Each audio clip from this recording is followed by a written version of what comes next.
So we know that patriarchy is not natural, but how did it get here? How was it installed into our society?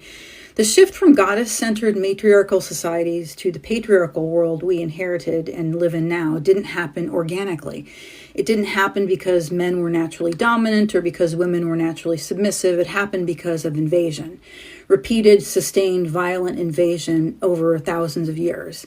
Let me tell you about the northern invaders. Around 2300 BC, and in waves going back even further, possibly to 4000 BC, groups of nomadic peoples from what we would today call Russia and the Caucasus region and northern European forest and coastal zones began migrating south and west. These are the people scholars refer to as Indo-Europeans, Indo-Iranians, Indo-Aryans, or just Aryans.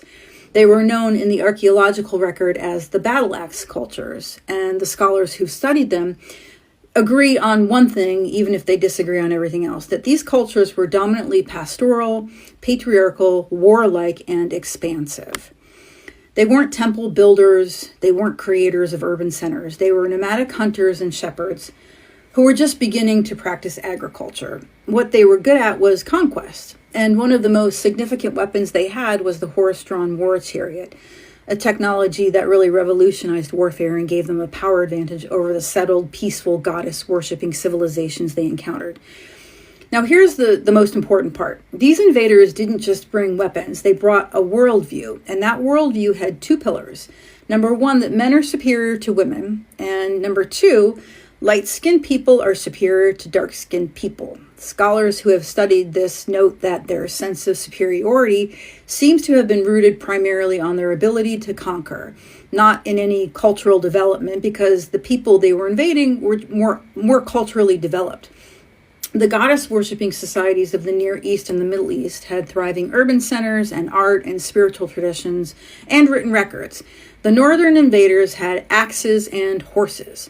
But conquest doesn't require a culture. It just requires force. They swept into Anatolia, modern-day Turkey, into Mesopotamia, modern-day Iraq, into Canaan, modern-day Palestine, into the Iranian plateau, into the Indus Valley, into old Europe. Everywhere they went, the same pattern. Aggressive warriors accompanied by a priestly caste of high standing who initially invaded, conquered, and then ruled the indigenous population. And with that ruling came a theological takeover. The goddess was dethroned. The male deity rose. The mythological record from every one of these regions shows the same story. Light conquering dark, male conquering female, the sky god overthrowing the earth mother. As scholar Sheila Collins writes, theology is ultimately political. And this wasn't a fast process. These invasions happened in waves over 1,000 to 3,000 years. The goddess didn't disappear overnight. Matriarchal culture didn't collapse in a single generation. It was slow, sustained erasure, layer by layer, region by region, myth by myth. But it was deliberate, and it was done by force. And so when we talk about patriarchy, when we ask, where did this come from? Why did it exist? Why does it feel so embedded? This is part of the answer. It was installed by a specific group of people with a specific worldview, using specific tools of violence and theological replacement.